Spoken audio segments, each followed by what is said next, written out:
104 కీర్తన 33వ చరణం దయచేసి చదువుతున్నాము అందరూ కలిసి.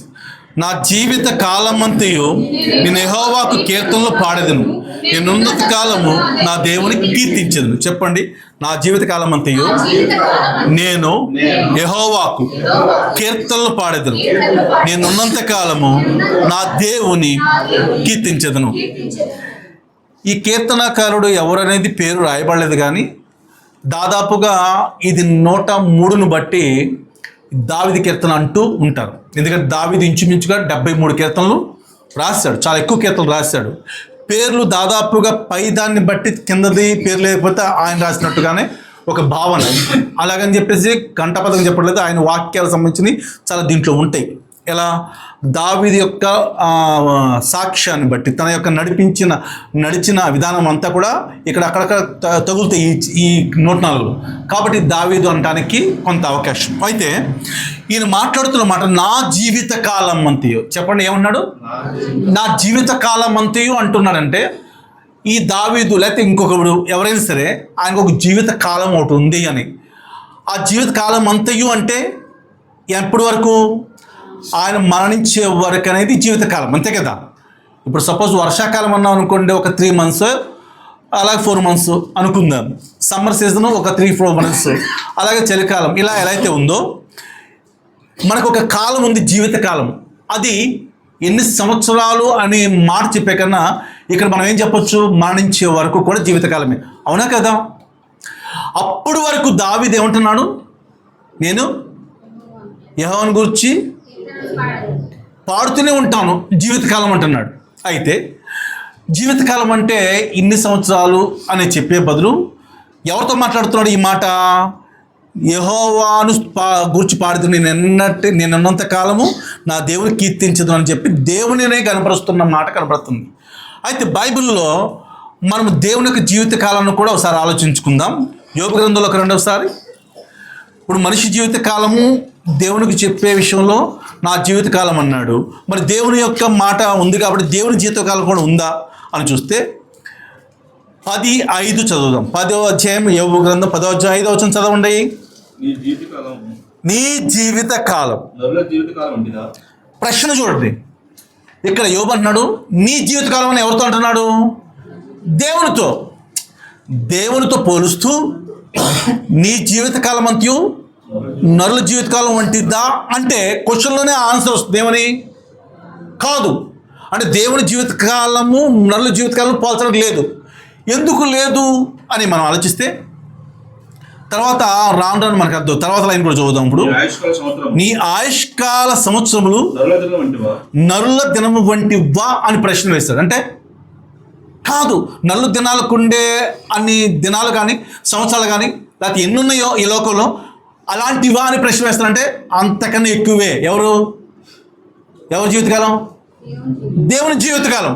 అదేంటే దేవునికి కూడా జీవితకాలం ఉందా అనే ప్రశ్న మనకు రావాలి. ఎందుకంటే ఇక్కడ రాష్ట్రం నా జీవితకాలం అంతా యెహోవాను కీర్తిస్తా అంటే నా జీవితకాలం కన్నా ఎక్కువ జీవితకాలం ఎవరితో ఉంటుందని దావీదు గమనిస్తున్నాడు, దేవునిది. మరి దేవునికి కూడా జీవితకాలం ఉందా అని అంటే ఇక్కడ రాస్తున్న పోలికలో యోబు అంటున్న మాట ఏంటి? నీ జీవితకాలం నరుల జీవితకాలం వంటిదా ప్రశ్న వేస్తూ నీ దినములు సంవత్సరములు నా దినముల సంవత్సరములు నీకు సంబంధించినవా అని అంటాడు కదా. లైన్లో ఏమంటాడు? నీ ఆయుష్కాల సంవత్సరములు నరుల దినము వంటివా అంటే నరులతో కాదు, నీకు సమానం కాదు అని గుర్తు చేస్తున్నాడు. మరి దేవుని యొక్క జీవితకాలము ఎన్ని సంవత్సరాలు? ప్రకటన గ్రంథం 22వ అధ్యాయం 22వ అధ్యాయం 13వ వచనం. నేనే అల్ఫయు ఒమేగయు మొదటివాడును కడపటివాడును ఆదియు. అది ఆయన జీవితకాలం. అర్థమవుతుందా? నేను ఎవరిని? అల్ఫా ఒమేగా, మొదటివాడు కడపటివాడు, ఆది అంతం. ఇప్పుడు ఎన్ని సంవత్సరాలు మీరు చెప్పండి?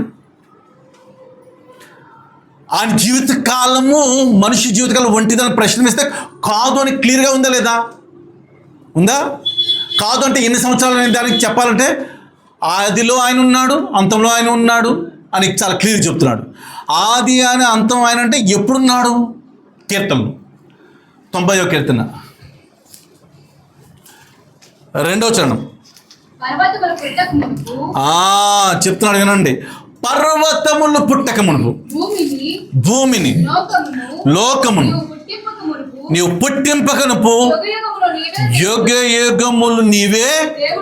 ఎంత క్లియర్గా ఉంది. పర్వతాలు లేక లోకమే లేకపోతే ప్రపంచమే పుట్టక మునిపే ఎవరు దేవుడు చెప్పండి.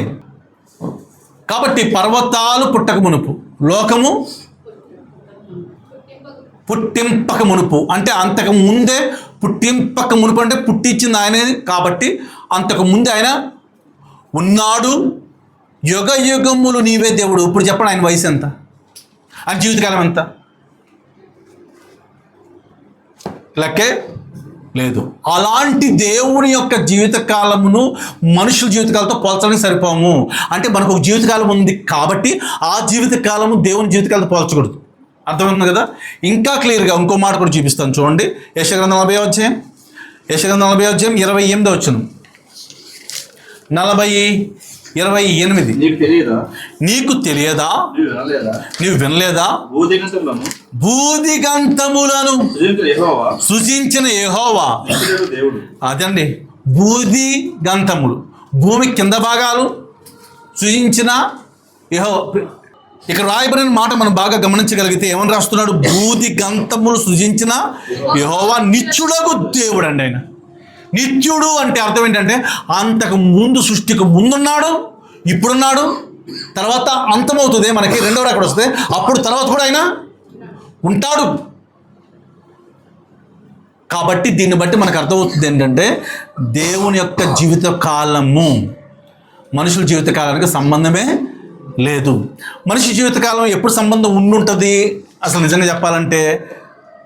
చెప్పండి. వాస్తవానికి మనిషి చనిపోకుండా ఉండుంటే,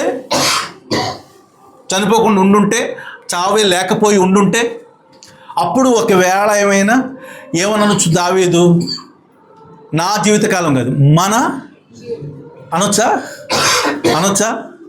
నా మన అర్థమవుతుంది మీకు? ఎండింగ్ కనుక మనిషికి లేకపోతే, చావు లేకపోయి ఉండుంటే, నా జీవితకాలం అంతయో అనే మాట అనకుండా మన జీవితకాలం అని దావీదు అనొచ్చా? చెప్పాలి. ఎందుకు అనకూడదు? ఎందుకు కాదు అన్నాను. నరులమే కానీ సేమ్ ఏజ్ ఉంది కదా. ఇప్పుడు ఉందా లేదా? కొంచెం చెప్పొచ్చు, కొంచెం ఐడియాతో. తర్వాత చావు అయితే లేదు కానీ స్టార్టింగ్ మాత్రం ఉందిగా ఇంటికి. ఎవరికి? నరులకి. నా మన అర్థమైంది. ఎప్పుడైనా స్టార్టింగ్ అనేది ఒకరోజు పుట్టాలి మనం. దేవుడు ఆల్రెడీ ఉన్నవాడు అనేవాడు. ఆయన ఉన్నాడు, ఆయన స్టార్టింగ్లో ఉన్నాడు, ఎండింగ్లో ఉంటాడు, ఆయన ఎప్పుడు ఉండేవాడు అంతే. కాబట్టి ఈ వాక్యాన్ని మనం అర్థం చేసుకుని వాక్య ప్రకారంగా దేవుడు ఎలాంటి వాడు అంటే, ఆయన జీవితకాలం ఎలాంటిది అంటే కంటిన్యూగా ఉన్న దేవుడు. నిత్యుడగు తండ్రి, నిత్యుడు అగు దేవుడు అంటున్నాడు. సరే, ఇందాక యోబు గ్రంథం చదివి చూస్తారో మనం 10వ అధ్యాయము. మరొకసారి దాంట్లోకి వద్దాం. యోబు గ్రంథం 10వ అధ్యాయం 9వ వచనం. 10వ అధ్యాయం 9వ వచనం.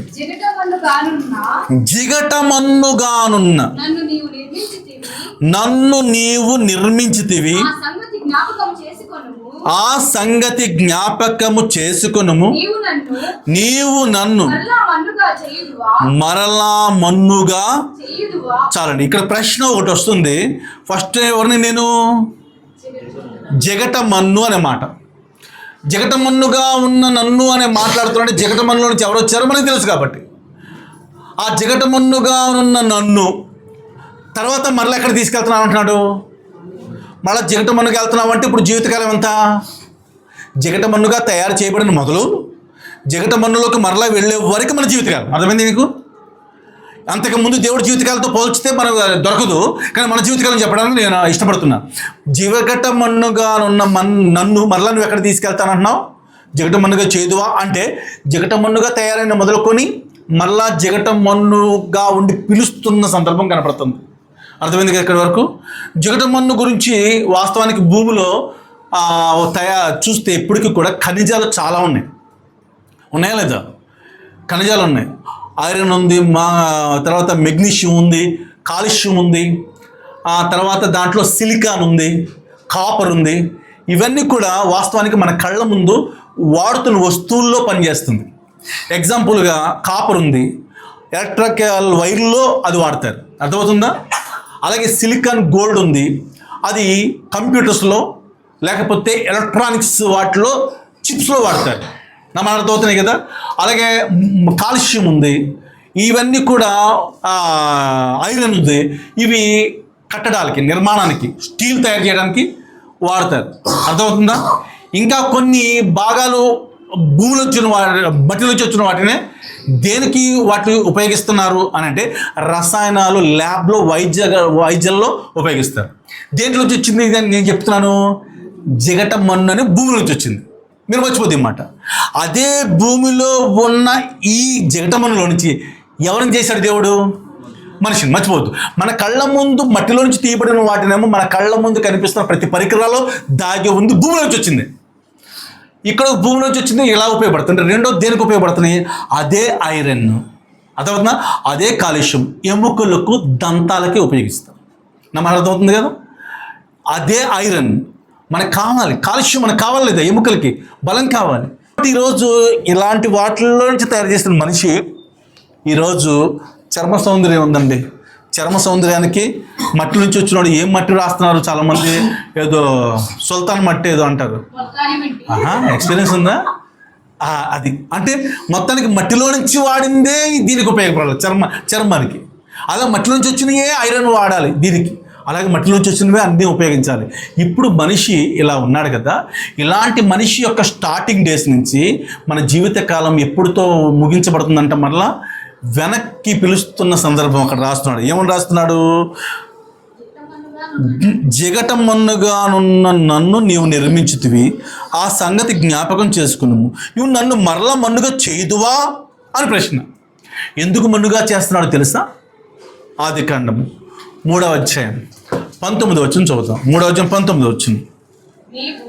నీవు నేలకు తిరిగి చేరు వరకు నీ ముఖపు చెమట కార్చి ఆహారము తిందువు. ఏలయనగా ఎక్కడి నుంచి తీయబడ్డావు? నేల నుండి నీవు తీయబడితివి గనుక, నీవు మన్నే గనుక. నేల నుంచి తీయబడ్డ నీవు మన్నే కాబట్టి మళ్ళీ ఎక్కడికి వస్తున్నావు? అసలు మంటికి మళ్ళీ మనం ఎందుకు రావాలి? ఈ లోపే జీవితకాలం ఉంది. నేను అదే చెప్పకపోతున్నా. ఇప్పుడు అందుకనే జింక్, ఇందాక చెప్పిన వాటిలో కూడా జింక్ కూడా కలుస్తుంది. తర్వాత సిలీనియం వంటి పదార్థాలు ఉన్నాయి, అవి ఇమ్యూనిటీకి ఉపయోగపడతాయి. ఇమ్యూనిటీ మన యొక్క పవర్కి ఉపయోగపడుతుంది. అంటే భూమిలో నుంచి వచ్చింది బయటికి వాడబడుతుంది, భూమిలో నుంచి వచ్చింది మనం ఈరోజు వాడుకుంటున్నాం. అందుకని ఈరోజు ఎముకలకి నిజంగా దేవుడు భార్యాభర్తలు చేసిన తర్వాత అసలు ఏమి కనిపించని ఎముక ఎలా దాచాడు చెప్పండి? ఎక్కడ దాచాడు? ఒక భర్తగా ఉన్న స్థానం దాచాడు, అవునా కదా? ఆ తర్వాత అన్నంలోకి వెళ్ళిన తర్వాత, ఆ పెద్ద అయిన తర్వాత కానీ మనకు తెలియట్లేదు ఏమని. ఆ చిన్న ద్రవ పదార్థం ఏమవుతుంది చెప్పండి? దాంట్లోనే ఎముకలు ఉన్నాయి, దాంట్లోనే నరాలు ఉన్నాయి, దాంట్లోనే అన్నీ ఉన్నాయా లేదా? ఇలాంటివన్నీ దాచి దానికి కావాల్సినవన్నీ కూడా మళ్ళీ ఎక్కడి నుంచి పెట్టాడు? భూమిలో నుంచి వచ్చిన వాటిలో నుంచే మనిషికి బలాన్ని ఇవ్వగలిగే విధంగా సమస్తమును చేస్తున్నాడు. ఇప్పుడు దీంట్లో చూస్తే మరలా మంటికి మార్చుదువా అని యోబు అడుగుతున్న ప్రశ్నలో ఇక్కడ మనం చూస్తే నీవు మరలా నేలకు తిరిగి చేరే వరకు నువ్వు మన్నే కనుక ఏమవుతావు? మరలా తిరిగి మన్నైపోతావు. ఎందుకు మన్నైపోవడం జరిగింది చెప్పండి? దేవుడు ఒక మాట చెప్పడం మీ అందరికీ తెలిసిన మాటే. 2:17 నువ్వు ఆ పండు తినుదినమున చచ్చదువు. అంటే అప్పుడు వరకు కూడా తన జీవితకాలం ఎండింగ్ లేదు. జీవితకాలం అంతయో అనే మాట మీరు మర్చిపోవద్దు. జీవితకాలం అంటే ఎంతవరకు? వాస్తవానికి ఆ పండు తినకముందు వరకు జీవితకాలం అనేది ఎండింగ్ లేదు. ఆ పండు తినొద్దని చెప్పిన తర్వాత, ఆజ్ఞ అతిక్రమించిన తర్వాత, పండు తిన్న తర్వాత ఆ రోజు నుంచి తన జీవితకాలం ఎండింగ్ డేస్ పడిపోయింది. అందుకనే నువ్వు మన్నైపోదువు అనే మాట క్లియర్గా వాడారు. ఆ తర్వాత వాళ్ళు ఏం చేస్తారు? 3వ అధ్యాయం 6వ వచనం ప్రకారంగా పండు తినటం, తన ఇద్దరు కూడా తినటం జరిగిపోయింది. ఇప్పుడు చెప్పండి, ఇప్పుడు జీవితకాలం ఎంత? ఎన్ని సంవత్సరాలు? నా జీవితకాలం అని దావీదు అన్నాడు, కరెక్టే. ఇప్పుడు జీవితకాలం ఎంత? అప్పటి వరకు ఏమో తెలియదు ఎన్ని సంవత్సరాలు ఉందో, కానీ పండు తిన్న తర్వాత జీవితకాలం ఒక స్టెప్కి ఆగిపోయింది. అందుకని నువ్వు నేలకు తిరిగి చేరు వరకు నువ్వు మన్నే కనుక జాన్సీ మరలా తిరిగి ఎక్కడికి వెళ్తాం? మంటికే వెళతాం. చెప్పండి, ఎక్కడికి వెళ్తాం? ఇప్పుడు జాగ్రత్తగా ఉందాం. మంటికే చేరబడతామంటే ఇప్పుడు బైబిల్లో ఆ గ్యాప్ జీవితకాలము బైబిల్లో 5:27 ఒక అతను ఉన్నాడు. అతనికి ఎన్ని సంవత్సరాలు? 969 మెతుషల. అది జీవితకాలం అయింది. తర్వాత 5:5లో 930 సంవత్సరాలు ఆదాము. ఇప్పుడు ఇందాక మనం చెప్పుకున్నాం దావీదు గురించి మాట్లాడాం. దావీదుకి ఎన్ని సంవత్సరాలు చెప్పండి ఎవరైనా? దావీదుకి ఎన్ని సంవత్సరాలు?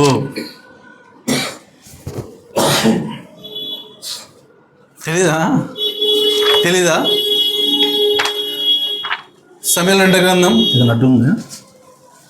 సమూయేలు 2వ గ్రంథం 5వ అధ్యాయం. సమూయేలు 2వ గ్రంథం 5వ అధ్యాయం. ఒకసారి 5వ వచనం చదువుదాం. హెబ్రోనులో అతడు యోధావారందరి మీద 7 సంవత్సరములు 6 మాసములు యెరూషలేములో ఇశ్రాయేలు యోధాల వారందరి మీద 33 సంవత్సరాల పరిపాలన. జాగ్రత్తగా వినండి, మొత్తం ఎన్ని సంవత్సరాల పరిపాలన జరిగింది ఇక్కడ? ఎన్ని సంవత్సరాలు? అంటే చదివారు కదా, చూడలేదా? మొత్తం 40 సంవత్సరాలు. అర్థమైందా? 33 సంవత్సరాలు, ఒకటి 7 సంవత్సరాలు 6 నెలలు ఒకటి ఉంది, మొత్తం కలిపి దగ్గర 40 సంవత్సరాలు. అయితే ఇతని వయసు ఎంత? 4 వచ్చింది. ఇంకేమన్నా? దావీదు అది ఎప్పుడు ఆయన రాజ్యం పరిపాలన స్టార్ట్ అయింది? 30 ప్లస్ 40 70 సంవత్సరాలు. అందుకనే 90 క్రితం ఆలోచనలు ఏమంటాడు? మనుషుని ఆయుష్కాలము 70. 90 క్రితం 10 వచ్చాను చదవండి. మా ఆయుష్కాలము 70 సంవత్సరములు, అధిక బలమున్న ఎడల 80 సంవత్సరములు. చాలండి. ఇప్పుడు దీన్ని బట్టి చూస్తే ఆయుష్కాలం ఎక్కడికి వచ్చింది? దావీదు కూడా 70 సంవత్సరాలు కనపడుతుంది. సరే, కాబట్టి ఇప్పుడు మనుషుని యొక్క ఆయుష్ గురించి, ఆ జీవితకాలం గురించి మాట్లాడుతున్నాం. జీవితకాలము మనిషిది ఎంతదా అంటే, ఇంతకుముందు చెప్పాను, జిగట మన్నుతో తయారు చేయబడింది మొదలుకొని మళ్ళీ జిగట మన్నుగా వచ్చే వరకు మన జీవితకాలపు ఆయుష్. మరి దేవుని జీవితకాలపు ఆయుష్ ఎంత అని చెప్పుకున్నాము? ఆది అంతము ఆయనే. పర్వతాలకు పుట్టక మునుపు, లోకం పుట్టక మునుపు ఉన్నవాడు ఆయనే. కాబట్టి ఆయనకి ఎప్పుడు నిత్యుడగు తండ్రి తప్ప ఏమాత్రం ఆయనకి ఆయుష్ ఇంతని చెప్పడానికి లేదు, ఎప్పుడు ఉండేవాడు. అయితే ఆయన పోలికతో మనం పోల్చుకోవడానికి అర్హత మనకు లేదు. ఎందుకంటే మనకి ఒక ఎండింగ్ టైం ఉంది. ఎండింగ్ టైం ఎందుకు ఉంది అనేది మనం చదువుకున్నాము. ఇప్పుడు నువ్వు మన్ను కాబట్టి మంటికి వస్తావు. ఎందుకు వస్తావు అన్నాడు? ఆ పండు తింటే మాత్రమే నువ్వు చచ్చిపోతావు అన్నాడు. పండు తినటం జరిగింది. ఆటోమేటిక్గా స్పిరిచువల్గా శారీరకంగా ఏమైపోయాడు? చనిపోవడం జరిగింది. చనిపోయాడు కాబట్టి అక్కడితో మట్టికి మట్టుగా వెళుతుందని ప్రసంగి 12 అంటాం. ఏమని? మన్నేది వెనకటి వల్లే మన్నైపోతుంది. అంటే ఈ గ్యాపే మనిషి జీవితకాలం. ఇప్పుడు చెప్పండి, మన జీవితకాలం ఎంత? దావీదైతే 70, మంది ఎంత అనేది మనకు తెలియదు. ఎందుకంటే కొంతమంది ఈరోజు పుట్టి రేపు చనిపోయిన వాళ్ళని చూస్తాం, ఈరోజు పుట్టి ఒక 10 సంవత్సరాలు చనిపోయిన వాళ్ళని చూస్తాం. అదే వాళ్ళ జీవితకాలం. ఈ గ్యాప్ నీకు నాకు దేవుడు ఇప్పటి వరకు ఇచ్చాడు. కాబట్టి ఎప్పటి వరకే దేవుడు ఇచ్చాడు, అప్పటి వరకు మనం ఏం చేయాలో తెలుసు. దావీదు వలే, ప్రభువా నేను యెహోవాను గురించి కీర్తన పాడు నా జీవితకాలం అంతయు. అంటే అర్థం ఏంటంటే మనం మరలా మరణించే వరకు అని అర్థం. చాలా క్లియర్గా ఇక్కడ వాక్యం అర్థమవుతుంది. ఇంకో మాట, 2 మాటలు చెప్పి నేను ప్రార్థన దీంట్లోకి వెళ్తాం. లూకాసు వార్త 1వ అధ్యాయం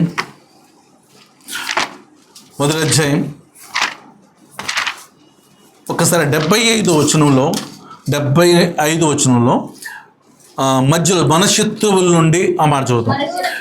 మన శత్రువుల నుండి మనలను దేశించు వారందరి చేతి నుండి తప్పించి.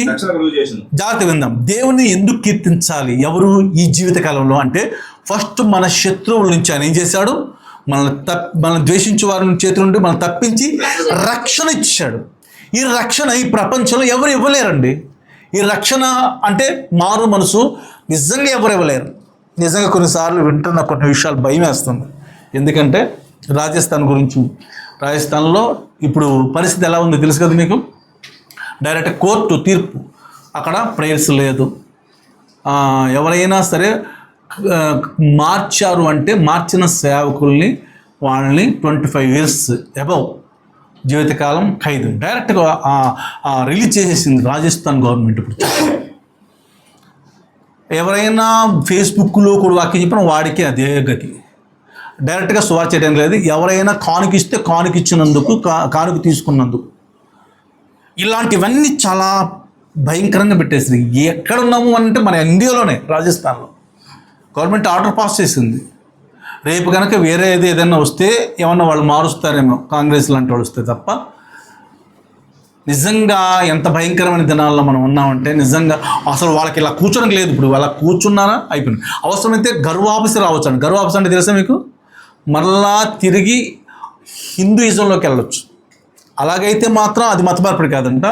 క్రైస్తవులకు వెళ్తేనే మత మార్పిడి. క్రైస్తవుల గురించి ఎంత భయంకరంగా ఉందో అనిపిస్తుంది. అరే ఎలా బతుకుతాం రా బాబు ఇలాగొస్తే. ఇప్పటికే చాలా ప్రాబ్లం ఫేస్ చేస్తుంది. కాబట్టి మనకు వస్తున్న ఆ జీవితకాలంలో మనకు కలుగు చేసిన గొప్పతనం ఏంటి తెలుసా?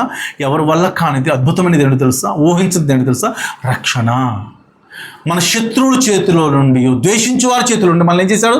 రక్షణ కలుగు చేశాడు. శత్రువుల చేతిలో నుండి అన్న తర్వాత 76, 79 కలిసి ఉంది కదా. దీంట్లో చివరిలోకి వద్దాం. దాంట్లో కూడా ఒకసారి చూద్దాం. చీకటిలో నుండి చదవండి. అక్కడి నుంచి చీకటిలోను మరణఛాయలోను కూర్చుండు వారికి వెలుగిచ్చుటకే ఆ మహావాత్సల్యం బట్టి పైనుండి ఆయన మనకు అందును బట్టి దేవునికి మనం ఏం చెల్లించగలం? కీర్తించటానికి అర్హత. ఎందును బట్టి? రక్షణ కలుగు చేసిన దాన్ని బట్టి. ఏ రక్షణ? శత్రువుల చేతుల నుండి, తర్వాత ద్వేషించే వారి చేతిలో నుంచి మనకు విడుదల ఇచ్చాడు. అవునా కదా? తర్వాత చీకటిలో నుండి, మరణఛాయలో నుండి, తర్వాత వెలుగులోని తీసుకొచ్చాడండి. అందును బట్టి మనము నా జీవితకాలం ఎంత అవుతుందో అంతకాలం ఏం చేద్దాం మనం? అదనమాట. మన జీవితకాలం అంతయు కూడా మన ప్రభుని కీర్తనలు పడాలి. ఎందుకు అంటే మనకి ఇచ్చింది ఏంటి? గొప్పతనం. ఒకటే చెప్పండి. ఎక్కడ? ఒకటి రక్షణ. ఏ రక్షణ? శత్రువుల చేతిలో నుండి విడుదల, ద్వేషించే వారి చేతిలో నుండి విడుదల కలిగజేసిన రక్షణ.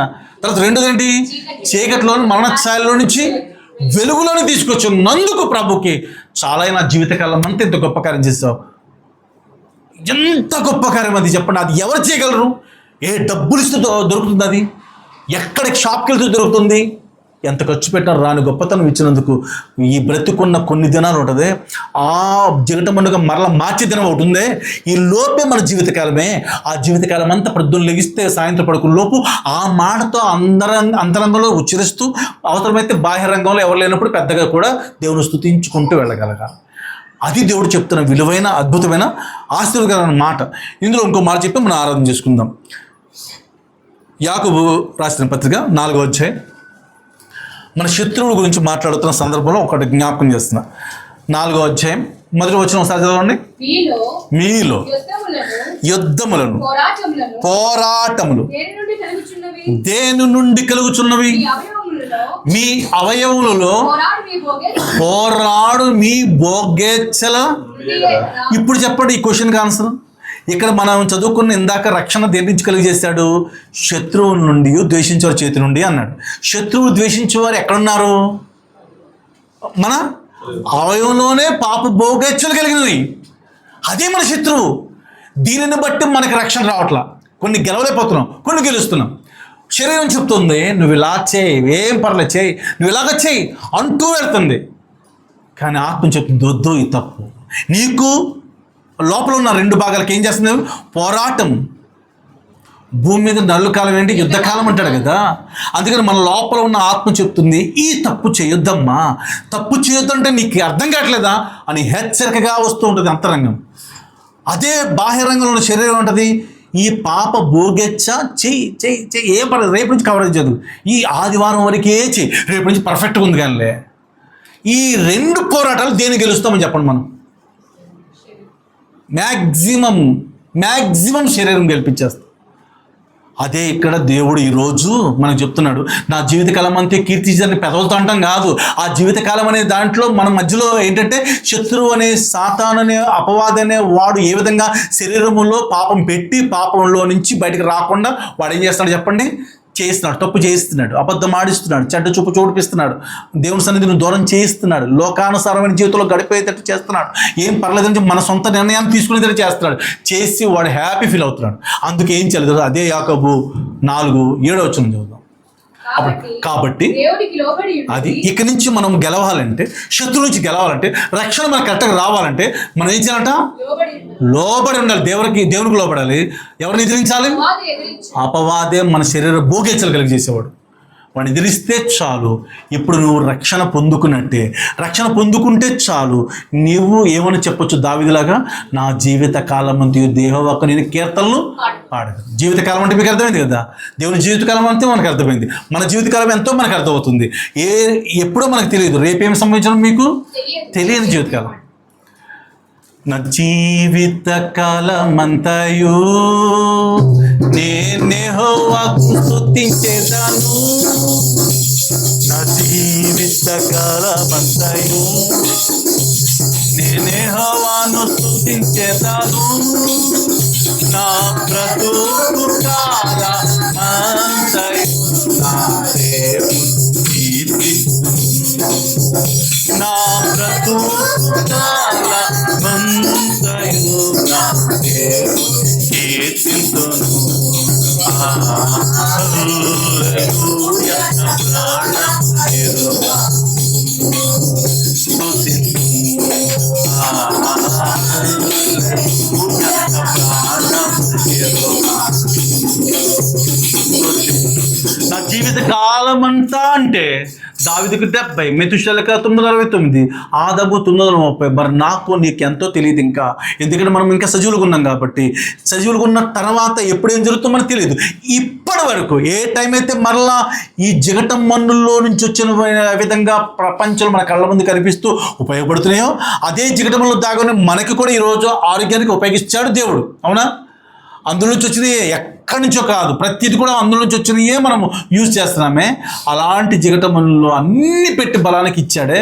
ఇచ్చినందువలన ఆ జిగటమన్ను ఈ లోకం నుంచి వెళ్ళిపోయే లోపు మనం ఏం చేద్దాం? జీవితకాలం అంతవరకే గ్రహించి దేవునికి కీర్తన పాడదాం. ఎందుకు కీర్తన పాడాలంటే శత్రువుల చేతుల్లో నుంచి, రెండవది ద్వేషించిన చేతుల నుంచి ఆయన రక్షణ కలుగు చేశాడు. ఆ రక్షణ కలుగు చేశాడంటే మన మీద శత్రువు ఎవరో ఉన్నాడని చూస్తే మన పాప భోగేచ్చలు మన శరీరంలోనే ఉన్న శత్రువు. వాటి నుంచి విడుదల ఎవరు ఇవ్వగలిగాడు? ఈరోజు ఈ దేవుడు మాత్రం యేసు ప్రభువు శిలువలో ఇచ్చాడు. ఇచ్చినందువలన ప్రభువు చేసిన రక్షణ బట్టి ప్రభువుకి కీర్తనలు మనం పాడాలి. ఎందుకంటే మనము దేవునికి లోబడదాం, అపవాదిని ఎదిరిద్దాం. అప్పుడు దేవుని కృప కలిగిన ఆ యొక్క జీవితకాలం అంతా స్తుతించే దానిలో నీవు నేను ఉండగలం. అట్టి కృప దేవుని అనుగ్రహించును గాక. ఆమేన్.